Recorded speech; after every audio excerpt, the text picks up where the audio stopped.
We're back. Hi.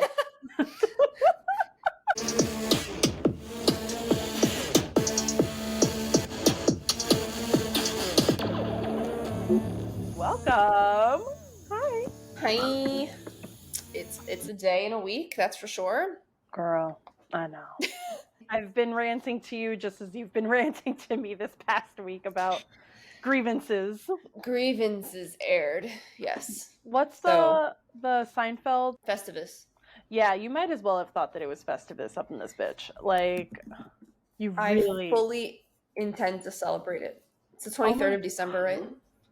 Oh my God. Yeah. I think that's going to be great. As someone who has never watched Seinfeld, I'm a big fan of Festivus. He gets the airing of grievances to tell you all the things he hated about you about the last year. It's just Jerry Stiller magic. It's just Jerry Stiller magic. Oh, that's such a good episode. That's like one of the most Christmas episodes, I think. Anyway. I have no segue, so we're just going to jump into our book review. We had a great time recording the prep episode for Mexican Gothic. I think we had, like, some of the most fun ever, and it was just great to talk about all those symbols and, like, our guesswork and stuff for the book. Hell yeah. So today we are here to discuss how our reactions to the book and kind of how the Gothic genre played out and what happened to our characters who we made predictions for in the first episode. I don't remember the predictions. Do you? They were based on their names, so we can always reference the name meanings. Oh, thank you. I forgot. Yes. It's been that long of a week that I'm like, oh, that's right. I believe I'm the one that picked this one.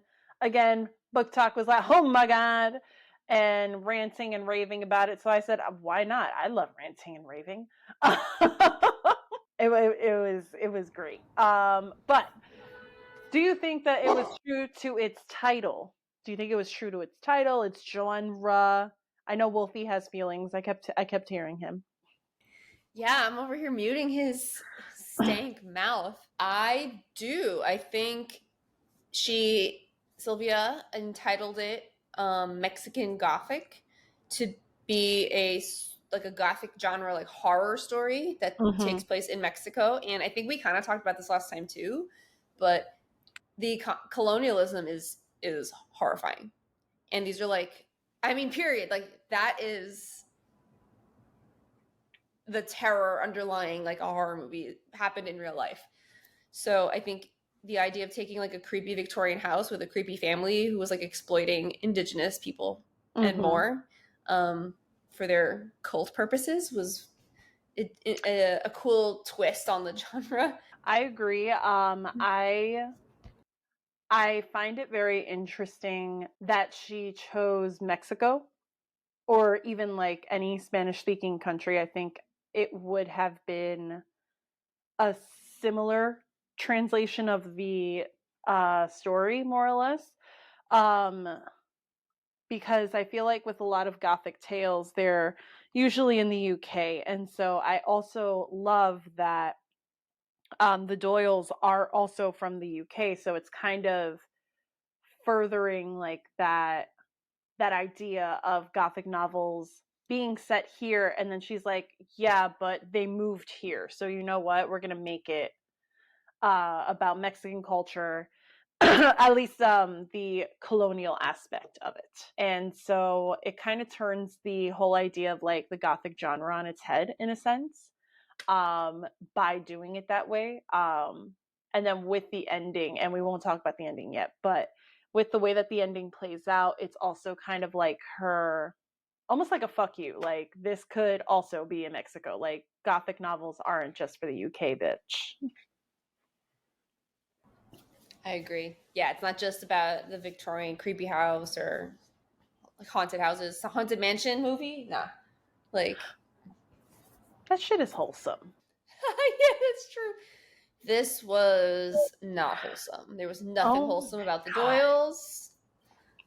They wanted to be whole and swole under one body, but no. Yeah. Swole. Whole and swole. I hate you. So, what are some likes that you had? like disturbing. I like gross. I wouldn't say like horror in general, but I like creepy. I like unexpected. And sci-fi is my favorite genre. So this book, as I was reading towards the end and like the plot reveals started to happen, I actually started to question, was there a sci-fi element because of the mushroom element? Since it is related to like actual biological qualities of mushrooms, the inspiration for like what's going on. And so I ended up kind of going down and like thinking about what's the difference between sci-fi and fantasy. And then where's the line that you draw, or like what becomes right. So I mean, at the end of the day, that doesn't matter. Like, but that's just like where my brain went, because I was like, it's made up, but this is rooted in like a real place with events that could have happened. I mean, like the mining family. And then she took like a supernatural twist. So I guess that kind of makes it like a fantasy Gothic, but it's Gothic because it's disgusting. Oh my God. and terrifying. Yes. And like, also you brought something up, like the means of trying to differentiate whether it is sci-fi or fantasy. And I find that funny because a lot of times sci-fi and fantasy are often grouped together. So much so that it's just like, it truly doesn't make sense, because like they are two very distinctly different things. Like you wouldn't say, look at Harry Potter, for example, which is clearly a fantasy novel, and say sci-fi. Same thing with like The Lord of the Rings. Clearly fantasy. You wouldn't put that in sci-fi. So I find it very funny that like we've low-key been conditioned to put them together. And I think it's mostly because like they are otherworldly type things.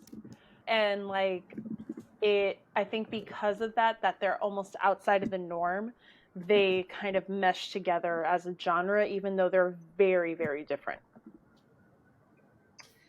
Yeah, I do think it's the elements that, like you said, otherworldliness, and there's always like a hero's journey. Like Harry Potter and Luke Skywalker have quite a bit in common, in many ways, right? And they're from allegedly like two different genres, time periods, galaxies even. But and like same for like Frodo. So they all have like a journey they're going on. So I liked that I kind of had elements of all the genres I like in this book, and it was still pretty terrifying. I liked that I really couldn't predict how it was going to end. Like I feel like books bore me when I kind of get the gist of what's going to happen, and that's one reason I loved reading Harry Potter so much. I always was flipped on my head, flipped on my head. Like the plot was flipped on its head. So that was something I really enjoyed about it. Yeah, I agree. As we stated before, the story tells the tale of Noemi, who ends up going to High Place because there are concerns about her cousin Catalina, who has recently married this man named Virgil. And she has fallen ill. She's going crazy, a lot of mental health things, supposedly. But then we start finding out the secrets of the family, and this family is fucking crazy. And incestuously crazy. Have you, like, in media, you've encountered like white families who are creepy, or like in real life, I'm sure. I mean, I've met white families who creep me out. Families, like whole families and their dynamics. Yes, and I feel like that's a very like specific trope, for lack of a better term. I don't know if calling it like a trope would make sense, but like in media, like I'm thinking about Get Out, for example, which I do kind of see similarities in terms of like themes between Jordan Peele's Get Out and Mexican Gothic, to some extent, because as we mentioned, there are moments where we are talking about eugenics, and at one point we get to, I would argue, one of the climaxes of the scene, where she is in Head Doyle in charge's room, Howard, which we find out he's been like living for hundreds of years and shit. I know, same. I hate him. Um, hate him. He can die. Actually, whatever. You know what I mean. But he essentially, we find out all of his backstory and just how disgusting and how much he yearns for like power within his family, as well as just within Mexico, or at least in High Place. Where am I going with this? Oh, right. And so in this, they end up finding out or realizing that incest is not working for their family. Go fucking figure. So they aim to bring in new and worthy blood. And so they are essentially like initiating Noemi into the family, much to her disdain. So much. I know. Just that whole scene, disgusting. You know, the whole reason why is to make their blood stronger by introducing strong new blood. And so it reminds me of Get Out in that respect, mainly because a lot of the affluent people within the, like, in that particular movie, they are looking to all these, like, people who are Black to try to help make them better in some way, shape, or form. And so, again, that's where I'm kind of drawing this whole thing. That was a whole very long thing. So sorry, but it was necessary to make my point. Oh, right. I asked you about your likes. I might as well also say that. I really, really love the character of Noemi. However, I don't feel that she had a lot of growth from the character that we started with. I'm not saying that it's a problem for me. It's just that I think in order for this to be considered a sci-fi or like a fantasy type thing, I think that, like, I'm not saying that a hero's journey is a staple, but I feel like that is something that will often come up, like you mentioned, in sci-fi and fantasy. So I think that's part of the reason why, at least for me, I wouldn't categorize it, but it does have elements of it. And I really, really love also Moreno-Garcia's descriptions. They were disgusting. They were just so, the imagery that she utilizes really, really is palpable, um, to the point that, like, with the with the whole initiation like ceremony, with the in the when the when Howard is like on her face. No, hated it. I'm so sorry, Mike. It was like the brown pus in her mouth for me. That was like, and I think I've said this on this pod before. Like, I swear by medical gore paid like subreddits. Like, that's what I do for fun. That's how I go to sleep. That visual, I was gagging. Same. And like the other thing that I think that the descriptions and the imagery of which she uses really amplifies the intensity of a scene. It also really heightens the suspense and the thriller aspect as well, because as a lover of thrillers, of suspense, of horror, like the genre itself, um, it's honestly, it's very hard to think about writing a horror-esque thing, because the way that movies amplify it, it's, you hear floorboards creaking, you hear the music kind of build up, you are sometimes like in the same kind of vision as your main character, or like you see things that your main character does not. And so with this, we are very much in the perspective of Noemi, which I think helps build that it's like we're as confused and lost and scared as she is. Whereas I think if it were from a a true omniscient narration, I don't think it would have done the same thing. I love that. Like we had multi-sensory fear because we were experiencing it and learning at the same time as Noemi. And yeah, I think I honestly I wouldn't mind diving into more of her novels, because Same. of because of the way that she writes. It's not as, because one of the things for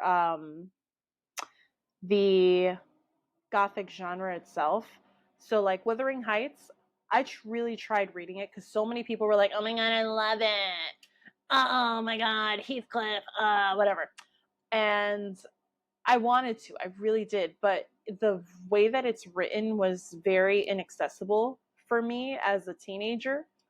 And I feel like if this was given to me instead, I'd be more on board with the genre itself and maybe be a bit more open to Wuthering Heights. So I did mention I was going to show you this. So this round of reading, I used little flags. And so each of these flags meant something different. Orange was whenever a dream happened. Yellow was like whenever description was really cool that I was like, ooh, spicy. Green was plot things. Blue was character things. And red was when the fuck I would get the fuck out of this house. And this is what we're looking at. It's a lot of red.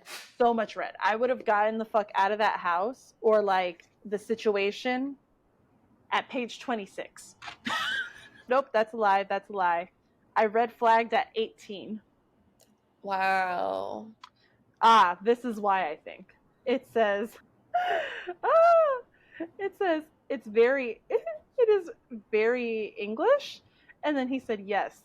He said, gripping the wheel with both hands with a strength she would not have imagined from his limp handshake. And then there was another one that says, do you think he had an extreme case of nostalgia? Indeed. I might as well tell you. We don't speak Spanish at High Place. We're out. That's it. You don't speak Spanish? High Place? Peace. Wait.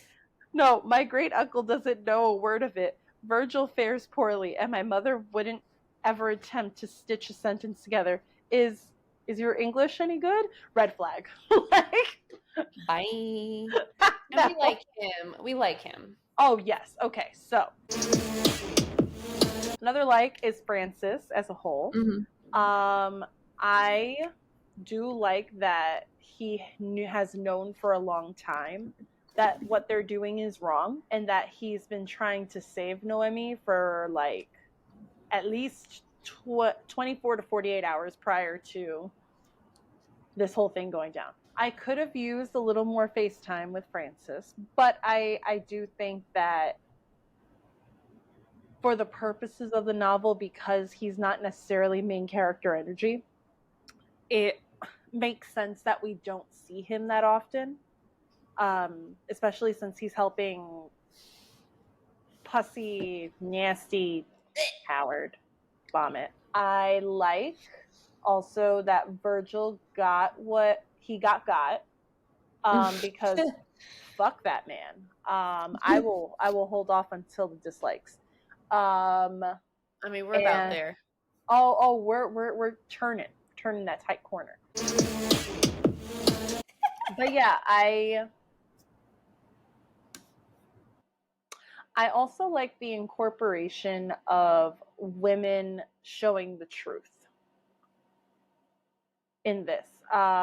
Because, okay, let me first preface, women don't always tell the truth, all right? Nobody always tells the truth. Doesn't matter your gender, doesn't matter anything. People are people. But because of the way that the story pans out, where essentially the ones who get the shit part of the deal are the women that Howard marries. And also thinking about like Catalina, I was about to say Catalina también. Wow. Woo! That switch, that has not happened to me in a very long time. It's that Duolingo. It's that bodacious duo coming out. This episode now in Spanish. Crying. So even when with Catalina, that it's like she at that moment, because she is under the gloom, she cannot reveal the truth, and it's not until they're escaping that Catalina is like truly kind of like more expressive. And I also just find it very interesting too that Florence, Francis's mother, is so under the spell, because it almost seems like, just looking at the family as a whole, all the women, like I said, get the shit end of the stick, and it's shocking that Florence didn't get got sooner. You know what I mean? Absolutely. And so like I wonder why that was a choice to keep Florence there amongst the men. And I don't necessarily have an answer. I'm curious because I didn't think about it till now. So they recognized that they had to stop like their incest, basically. So she left, and then she was still drawn back to her mushroom family, with her outsider husband, right? So like Francis is new blood, and Francis was like supposed to be the next iteration of the cult leader. Yeah. I think there's something to that. Again, I did enjoy this, and I absolutely would recommend it to people. It's just small little things, because we're dissecting it, that I'm just like, Sorry. no, you good, girl. You holding that in. Oh my God. Bless you. I kept tapping mute, and then I would sneeze and my finger would go. I love it. I couldn't get it. Okay. I love it. It's gorgeous. Amazing. Again, I like that essentially it seems that the women are holding the truth, but then it kind of flips with Florence and Francis, because Francis at that point is the one that's telling the truth. Also, that makes sense too, because he is, okay. So remember how I said Francis is the one that realizes that this is wrong, like, you know, like early on, and then you were stating that he was like the first like of that generation of non-incestuous peeps. That's why he is the one to realize that it's wrong, because of I wasn't on mute. blood. I could have talked. Yeah, a little bit. I thought that was a choice. That's why I let it go. Wow, we really forgot how to do recordings. Like, it's like my first time on the air. Like, I've been on Bronx Open, okay? Channel 12.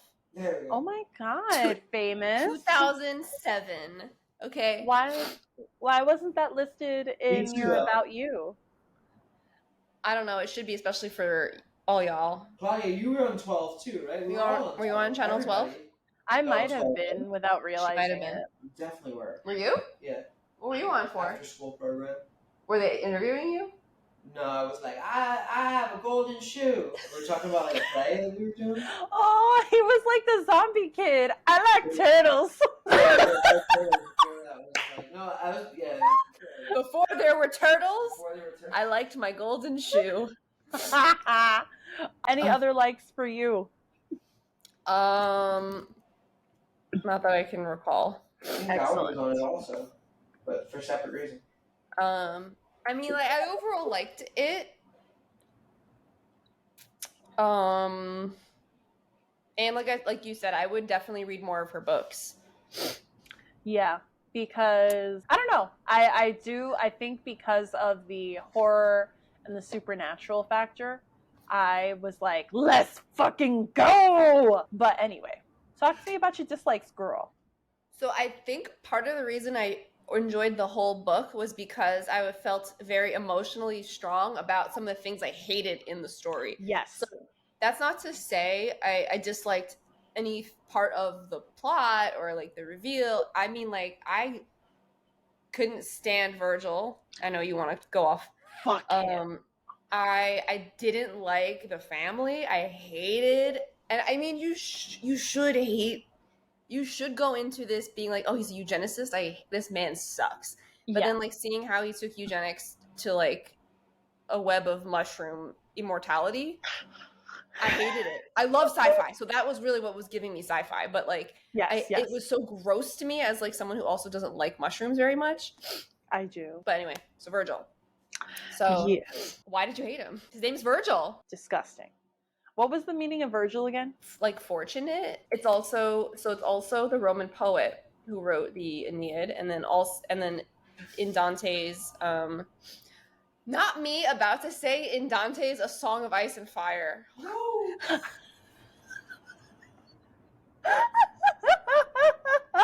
It works.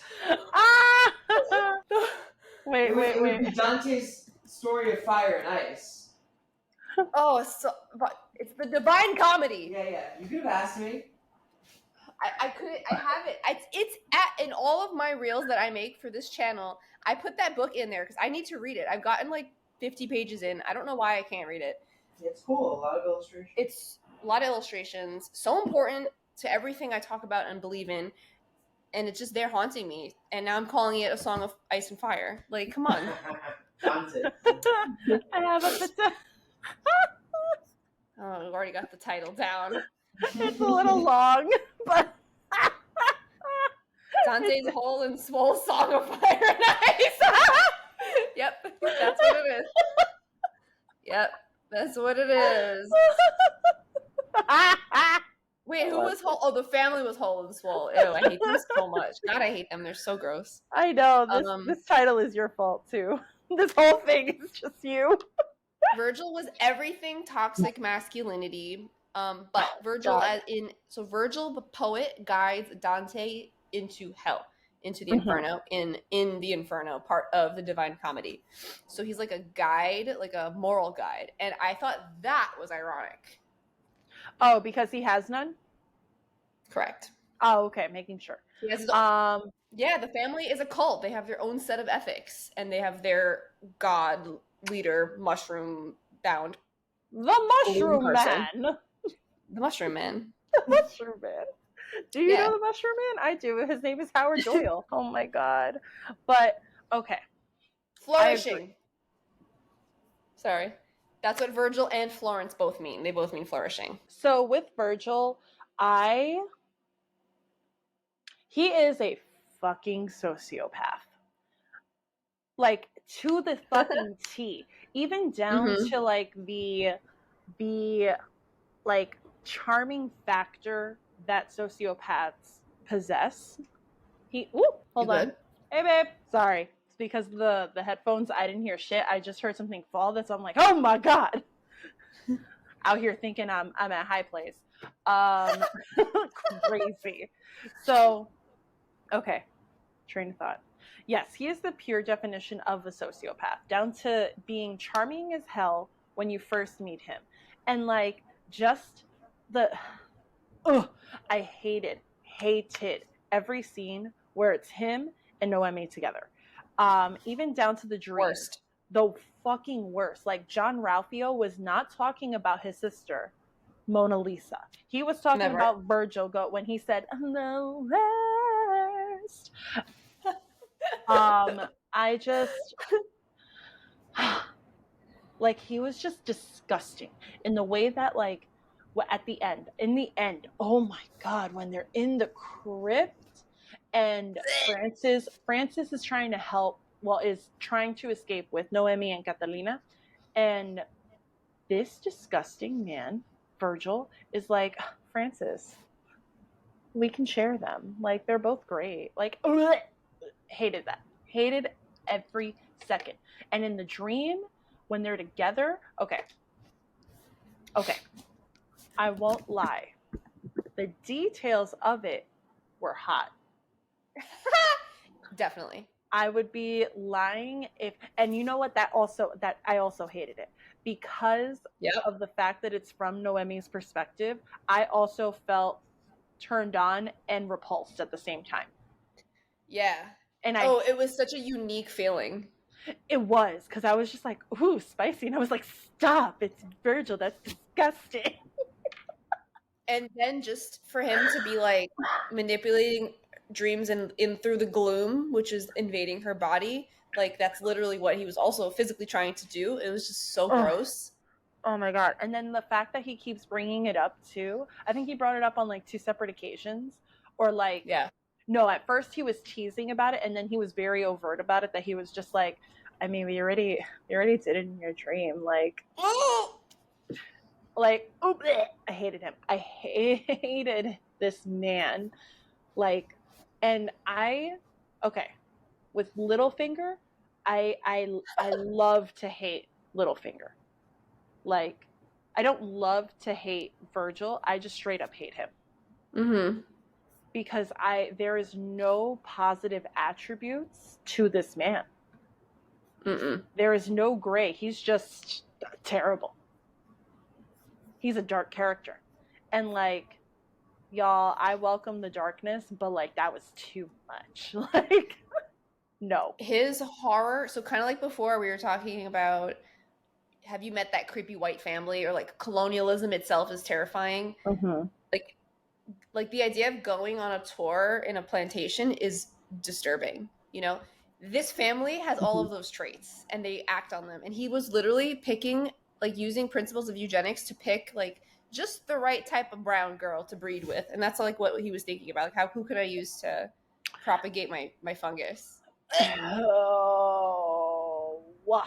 And then on top of that, when he had the audacity to tell her, like, had I saw you first, you would have been my choice. How is that supposed to make me feel? Why, just why? Gag. Like I know what you mean, but like, what do you mean? Like, Gag. it's disgusting. And I think the other part of why he skeeves me out so much is because this is not a unique type of person. Like, these types of people exist in the world, maybe not to the extent of like the eugenics portion. I'm sure that there are, but like, people are still into it. Oh, I'm sure that they are. Because I mean, the basis of it is natural selection and like, just blah. But in terms of like that toxically masculine type of dude that literally thinks women ain't shit except like child bearers, essentially, and that they're there for like their pleasure, and that they're like, again, I think that's what makes me hate him even more, because I know that this type of human exists in the world. Yep. It's like an incel. Yes. But incels don't have magic mushrooms to hold their consciousness and their life force. I mean, some to then like support picking out women. Yeah, and like, just the other thing that I found sci-fi fantasy like is the low-key the transfer of power, transfer of bodies. It was giving Avatar, the blue people, unfortunately.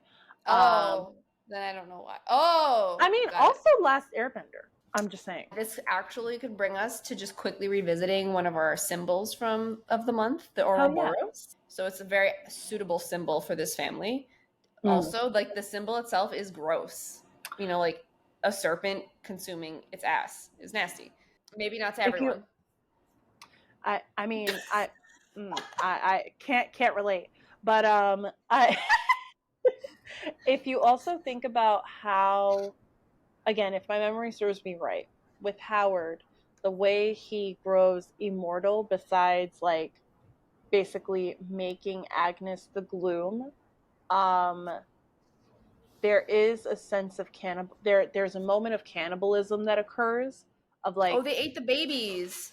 Yes, like they ate the babies in order to preserve the immortality or begin the immortality, something like that. It's the old eating the young. That's literally an Ouroboros too. And I'm sorry, the word is transmigration of souls. Yes. He's just out here cursing Virgil, and I ain't mad. No, he's like, Howard, you're disgusting. Virgil, you're worse. The worst. Bork, bork, bork. Oh, handsome. But yeah, like, it just further emphasizes that symbol. I do like that she incorporated that into their story, that symbol. Oh, I saw a face. The snake, the serpent, like Satan, serpent, eating itself, eating their babies to maintain this gloom Blech. cult. It's just gross. I Okay. hate it. I know. I think the end crept up really rapidly. Mm-hmm. No, it didn't creep up. It's like when the climactic ending and the revelations began, it was all very, very fast. I wouldn't say rushed. Mm-hmm. No. I know, like, to create that lore, like, was complicated as hell. I would have liked more Agnes time, and I know Agnes was planted a couple of times throughout the story, but I didn't like it. I felt like, to me, the effect wasn't as strong. Oh, when we find out that she's the heart. Yeah, the heart of the heart, or maybe just like for me, the whole thing had been hard to visualize. I don't know. We had spent so much time on the daughter who shot up the family. Yeah, that's true. And so I wasn't sure if like Ruth was meant to be like the red herring, like take your attention away from Agnes, but there wasn't enough attention on Agnes for me to think about her until the big reveal was Agnes was the mentation of the gloom. Like, she was the one holding all the thoughts and the souls, you know, in her permanent scream. Yeah. Listen, I was still disgusted by it. That was heinous. But it wasn't like, bam. You know, I looked up Agnes, the meaning of it. It is Greek, and it means pure and holy. Okay. And I could see why Agnes was chosen, I guess, for the name. Mostly, well, one, she's a kid. Kid, you know. Yeah. Mm-hmm. When she dies. Yeah. The plot, at least in terms of the twins, at least for me, it's a little hard to distinguish a little bit. And so that kind of ties in with your dislike too, that it's like having more FaceTime with Agnes to get like a little extra information regarding her.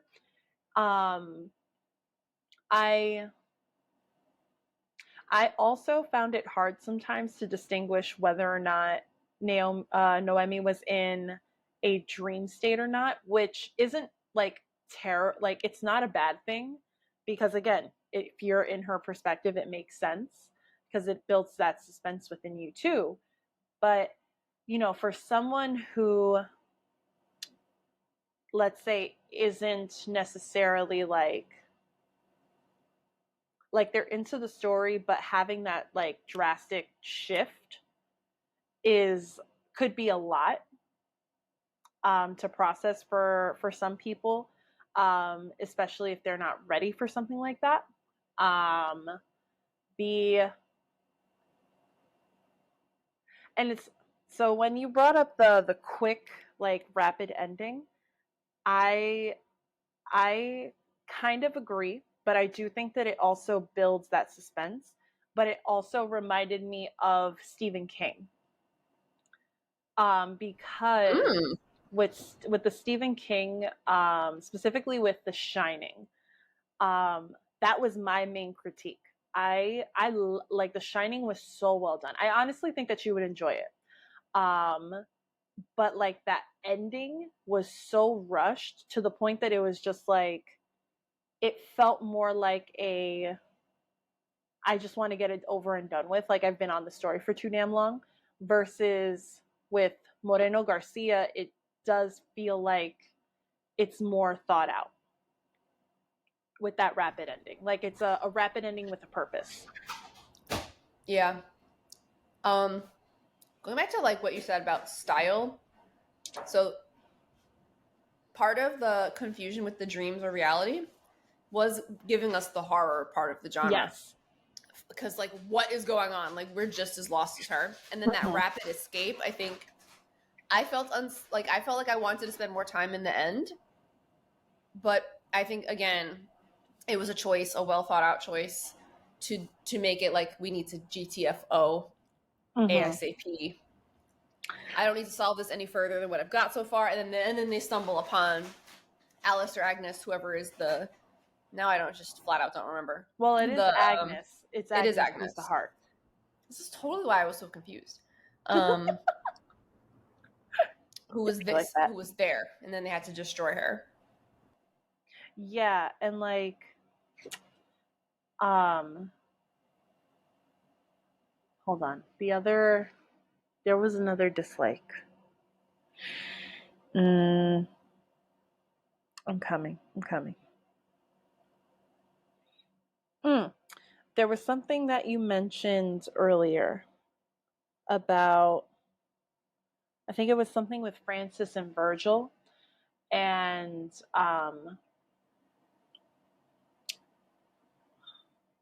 yes, it was something with like Virgil and like the connection with Dante's Song of Fire and Ice. No. Yes, I said it. That he is essentially guiding through the layers and such. Right? Something like that. And if you do think about it, the way that Virgil emerges in the crypt, and he's kind of like disclosing his plan. In the crypt. He is. And he even says, like, I led you here. Like, it was through, like, my own willingness to let you get to this point, to make you think that you won. And, like, basically when he's evil monologuing, that's really what it is. And I guess that could kind of mirror that aspect. Yeah. I also like, or not like, but the fact that the transfer was meant to go to Francis, it almost makes it more sinister, because it's like, you know that Francis is falling in love with Noemi, or at that point has, and it makes it that much more painful, and it almost makes it seem like he was in on it the whole time. In on it in the sense of, like, you know, knowing that Howard's gonna come to him. Right. And I guess that also makes sense that Howard would go to Francis, because he is the first of that generation of new blood, but also because of how meek Francis is, he would be an easy mind to overcome in comparison to headstrong Virgil. Yes. There's irony also with Virgil being named Virgil. So the reason Dante chose Virgil to guide him into the Inferno is because Dante regarded Virgil, the author, as the perfect Roman. So do I think about the Roman Empire every day? Almost. But what a man. Who's his virgility? I know. Fragility? I hate you. He was chock full of wisdom. He was like super like imperial, like Roman perfection, classical Roman perfection, because this is like happening during the Renaissance, the revival of classics, right? So the fact that Virgil ironically is then not chosen, but then is still escorting everyone into hell, I thought was really cool. Yes. So I dig it. Anyway. Like the crypt. You dig it? Like the crypt. I do find it interesting, though, that Moreno-Garcia chooses mushrooms, especially with the whole like Last of Us. Basically, this is how this whole family's staying alive. They're all essentially like a network of mushrooms, and if you know anything about mushrooms, they are all interconnected. If there is one that is injured, all are injured, basically, or all of them are alerted to the injury. And so, at least in terms of like that basic science, I do understand. Yeah, like I understand why why that was the choice. Because they are seen as they are a unit, and same thing with this family. When Howard is hurting, all of them are hurting. I thought that was really clever. But there's a reason for this about mushrooms. Tell me about them shrooms, girl. When I think of mushrooms, I think of a couple things right away. I think about Alice in Wonderland, magic mushrooms, literally magic mushrooms. Right? You're right. I think about toadstool mushrooms, the red with the white polka dots, like right away. I think about shrooms, like drugs that we use IRL, not we, me and you, like people use IRL. So there's like a majestic folklore around them. You need to I'd be able to identify mushrooms before you put one in your freaking mouth if you're foraging, because you could die. Is valid. They have the power to heal or to hurt you. And that's just off the top of my head. Those are things I think about when I think about mushrooms. I also think about freaking chocachinos. Oh, I have not tried that, and I tried mushrooms. Someone else's. Oh, I'm proud of you. That's as close to a mushroom as you usually get. Yeah, it was convincing. I respect people who like sub out like if there's something that can stand in for mushrooms, they sub it out. I respect the hell out of that. I'm glad that you said convincing. Caffeine is my addiction, so that's not the vibe, but that's like why I drink coffee. So I'm not looking for mushroom flavored brown water, you know what I mean, like, or coffee flavored mushroom water. That even like no thank you. Sometimes they become parasitic and they like control the minds of other things, or like they're used like regeneratively, like your Ouroboros thing, because they're like earthworms. They bring disgusting. They filter, they clean, they clarify. Thank you. Eugenics. They make things pure. They do. Or they bring it back to like biologique. Yeah, there's a lot of lore to it. Like there's like Toad in the Mushroom Kingdom. Like they're not seen as a malicious thing. Like some of them can really like mess you up, but that's not their whole bag. Predominantly cool things, in my opinion. They're also delicious with garlic. They can be good with garlic. Or no, they are. Garlic. See, so good. Mycelium. Over centuries, we don't know anything else about mushrooms. Like this is kind of like the extent, and that's why they become so integral in our like folklore and our stories of magic, because all these properties are so not human, and there's like sci-fi on Earth, and that is exactly why I perceived a lot of the stories to be sci-fi-ish. Also, they look like penises. Very phallic. They do. My god, quite phallic. Such a good point. It's such a male-dominated this. Like the lamp. The lamp. But also, if you really think about, okay, so in my area, I have a lot more greenery in comparison to where you are. And so if you think about like mushrooms as a whole, like think about things like pre-science. Like let's pretend that we're in the 1500s, baby, where like, it was starting up, and like you're walking around, bopping around in your fucking tunic or whatever, and your lute, and you're looking at this patch of grass and you're like, damn, that's hella comfy, and you lay on it, right?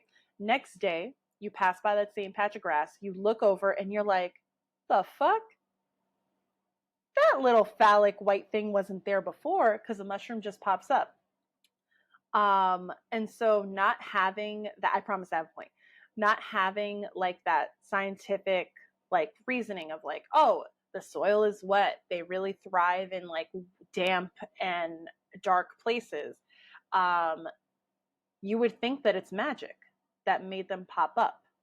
Absolutely. And so I think that also kind of plays into that aspect a little bit, that it's just like they do pop up magically. Like one day they're not there, the next day there's like 10. True story though. And again, it's just something that's so itty bitty / that can be freaking huge, is just really, again, I never thought that I would think this much about mushrooms. What do you think is the author's purpose in writing this? I think she wanted So while I read books, sometimes when I get to like the crazy part of a book, so in this case, the mushroom reveal, I pause and I'm like, was this the thing the author thought of and then like had a frantic 24-hour writing spell where they had to like get the concept down? When I used to write a lot when I was much younger, that's what happened to me. Like I'd be like taken with this idea and then I would need to dedicate like 12 hours and I would sleep and I would just like write as much of it down as possible while I was on a flow. So that's kind of, I was like, are authors like actual authors like this? Like, did she like make this connection and like think about it all in one and like, because it was so wild. So that's one. So it's not like even purpose. It's like she encountered these concepts and came up with this terrifying story to make a point about colonialism, really, and racism. But also it adds a, like you said before, it kind of puts a Latin American horror story on the map with the bad guys being terrible colonizers. Terrible. And at least for me, I think the purpose of this piece is to show like we know that history as a whole is gory. We know that. We know that the way that based off solely American history, that we have such bloody and dark history when it comes to that. And I think it's one aspect of like exposing that history. Maybe not necessarily American history, but because I feel like at least the way that my history class when I was growing up, like in elementary school, presented colonialism, it was more of a look at this. They traded all these things. They traded ideals. It's so great. Yay, colonialism. Cultural diffusion and sale of humans. And and even a little bit, I would argue, in high school, at least maybe freshman year for me. But I know that, Catholic school, public school. So I don't know how it was for you, especially since your school specifically was very geared towards history. It was very much like this was a positive thing until like maybe sophomore year of like global history when they're like, let's kind of talk about that. And I don't know if it was more of like literally Jesus school. And like I don't know if it was just a means of like protecting us or that's just how the curriculum was taught. I don't know. But I think because of stories like this, plus like book talk, and because of like social media as a whole, it's continuing to debunk history, or that ideal of history. Yeah, who's telling the story? Who lives, who dies, who tells your story? Stop, I'm gonna cry. I'm gonna say the orphanage.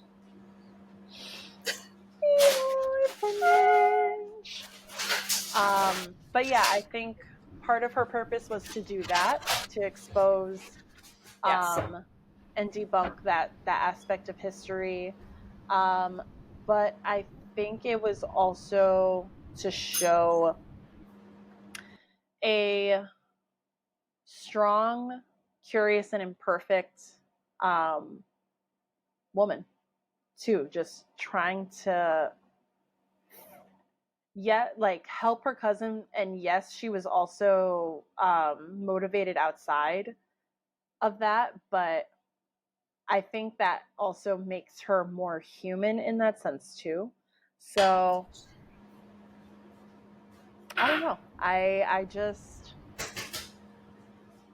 in contrast to the eugenicist, incestuous, racist British immigrants to Mexico, she was so human and exploited for being a human woman.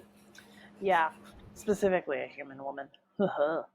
And then the other one is, would you want to read a sequel of this? And how would you foresee a sequel to this if you wanted one? Okay. So I would want it to be My Fair Frances. So they have to introduce Frances into 1950s Mexico. She's a socialite. She's a rich bitch in a convertible car, and she's bringing her little white boy from the mountains into this city. I want to see My Fair Frances. I'm crying. That's the sequel. Totally different tone. No longer, but in his case, he will be haunted by something. Like he's still like in rehab. Like he's like like in withdrawals. Yes, but I honestly I don't know how into the social scene Noemi would be after that trauma. I do But think I want her to be like a homebody with him because of what they went through. I recognize and that there will be trauma. yeah, but like shared trauma, no less. Trauma bonded. Ooh, spicy.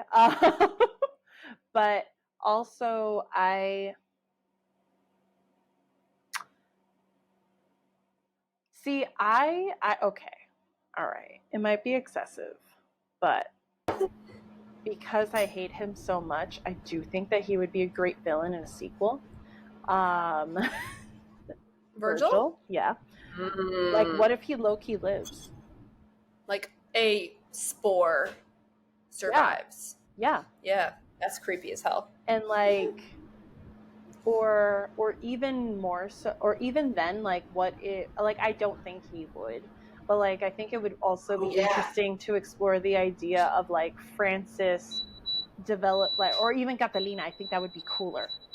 That like Catalina is like turning into not necessarily a Doyle, but like is infected by the shrooms themselves. She could be pregnant. She could be pregnant. I don't know. Yeah. That would also be crazy. But like, I don't know. Shy Guy wanted to add something to the spore comment. Go on. Yeah. So I discovered a disgusting thing. When you arise at your moldy bread and you're like, oh, it's just one slice. That's just the incubation. Like that's right. That's already like happened. You don't get to see all these little tendrils that are amassed throughout your entire bread, and all the bread in the bag is also spoiled. So yeah, they're more like a mold. Yeah. Oh, isn't there a doctor related to them? Does he die? I would imagine. Cummings, or whatever his name is. Right. Goings. Cummings, Did he gone. expire? I would imagine. Because he's like also... he would have exploded. Was he full-blooded?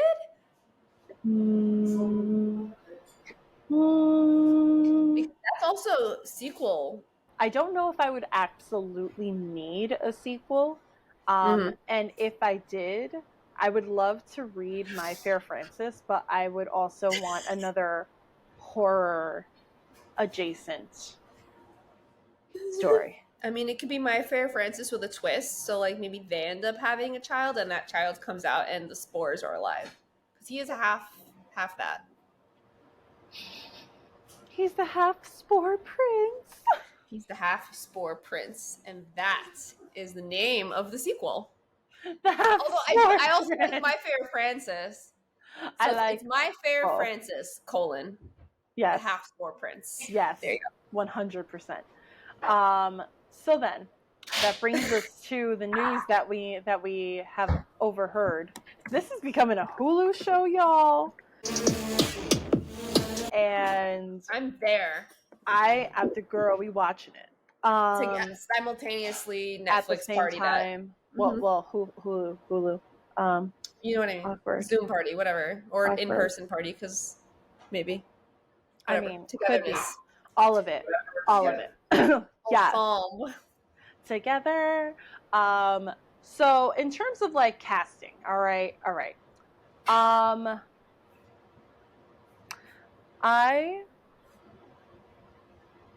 Who would I cast for things? Oh my goodness.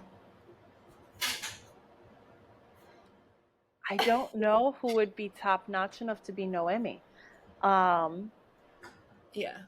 I think the actress needs to be um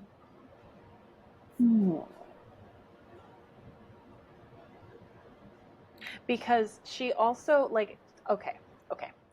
oh, we have a visual reference for her. So in the book, Noemi actually says from a certain angle she looks like Katie Hirado, Katy. Katy. Oh, Mm.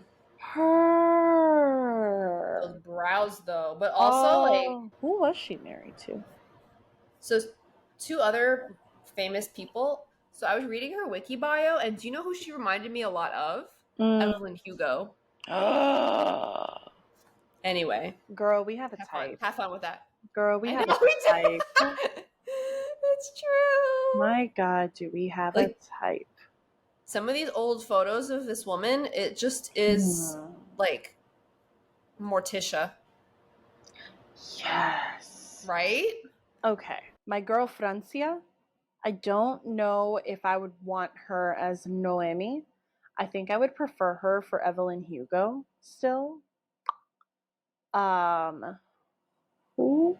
I think it would also be cool if like Selena Gomez got it together. And She'd that's have to be like intense. yeah, like it's no offense to her. Like I love Only Murders in the Building, but like in there she's do you? playing. Oh, I do. I love that. Oh, good to know. Okay. Like honestly, just the balance between the three of them is so fucking funny.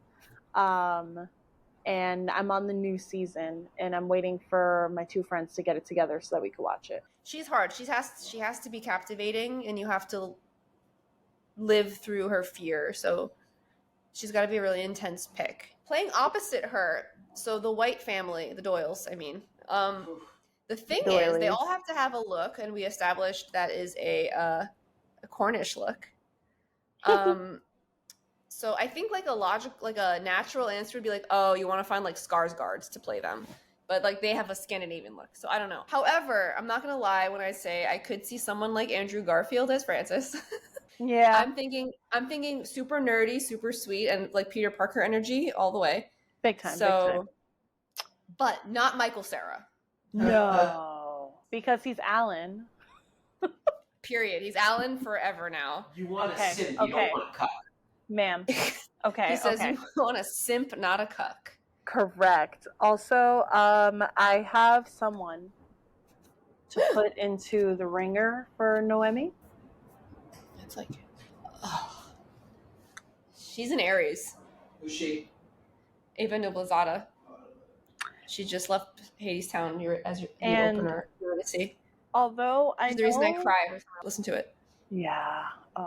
And like I Yes. know Yes. that she is half Mexican.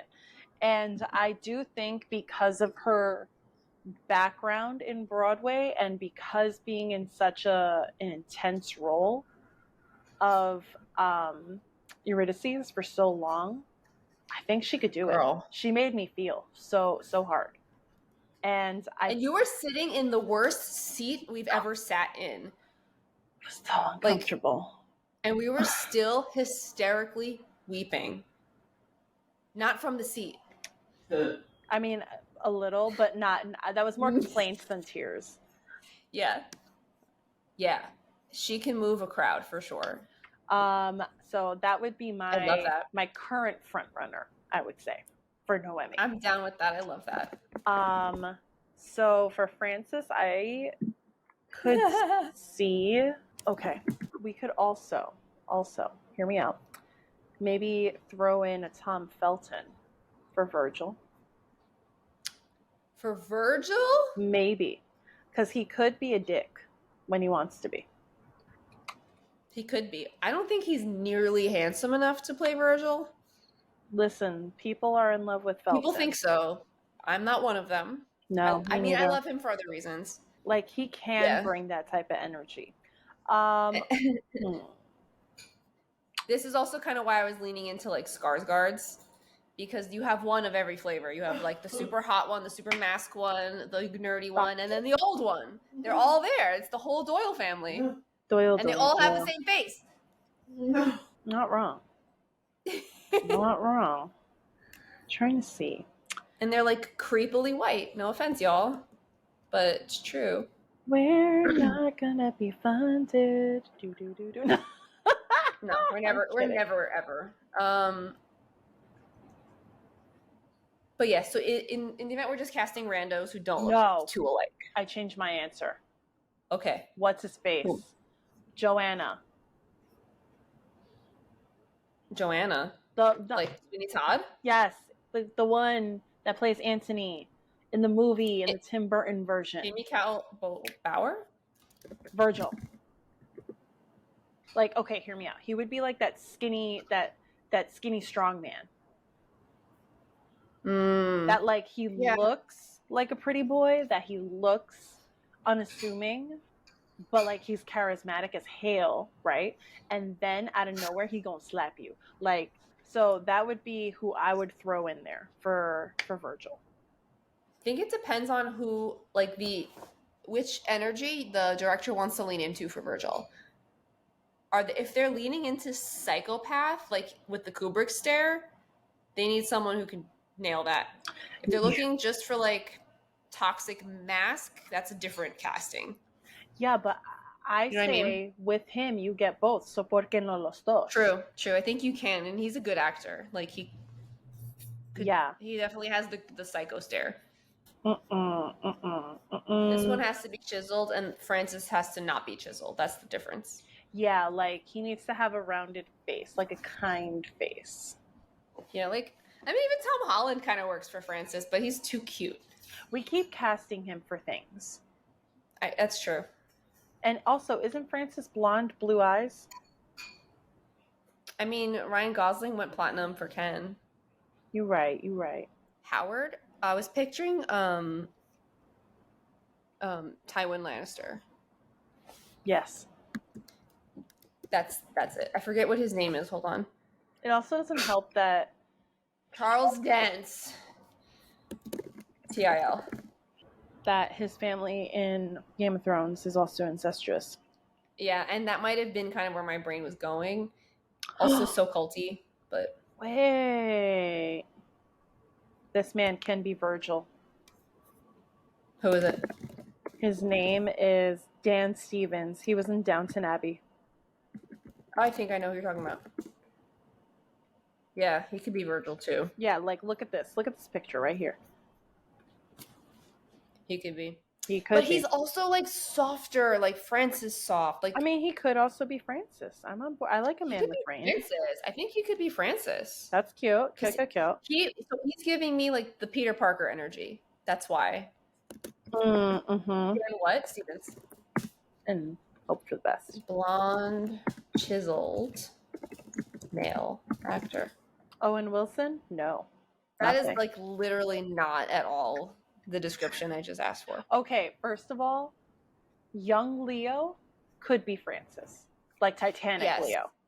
Titanic Leo could be Francis. 100% agree. Oh my god. Paul Bettany. I don't know who that is. Off the top of my head. Look. Always. Yes, because there's something creepy about him. Yes, Virgil. So creepy Virgil is exactly that. And this man is like just like classically handsome and it has all those features and is creepy as hell. I'm down. I like that. And I feel like you can get dudes who look similar to him. Actually, Charles Dance could easily be his father. I think we got it. By George, okay, I think we said Dan Stevens. Yes. We said Dan Stevens for Francis. Okay. Yes. Nice. Wow, that was. I know there. Yeah, that was pretty good. Go on. I don't think the cast has been revealed. I don't think so either. Yeah, I would say everyone should read this. I think it is. I wouldn't give it like a 5 out of 5. I would definitely give it like a 4 out of 5. Like in general. It's real life horror, which I think is why we were so revolted. So I also would give this a take it. Take it, read it. Do it. and Buy it. think about these things that we've been sharing. Like, these are the things that will get your brain going and really add to the terror while you're reading it. Yeah. Thanks, y'all, for coming by. So it's still not too late to join book club, y'all, because next month we are reading Interview with the Vampire. I don't know. It's that Anne Rice book. I think it's with the. Oh, okay. Interview with the Vampire by Anne Rice. And it's both of our first times reading it, even though we are self-proclaimed Gothic gals. And neither of us have read it. And then, yeah, our prep episode, we're going to be diving into some vampire lore. We're going to be talking about all this stuff.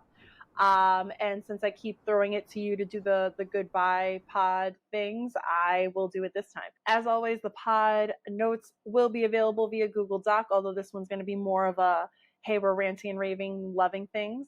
It will be available on Linktree. Also, where else can you find us? I'm going to tell you. You're going to find us on YouTube at Evilly Yours English, on Insta, TikTok, and Spotify, all of which are evilly.yours.english.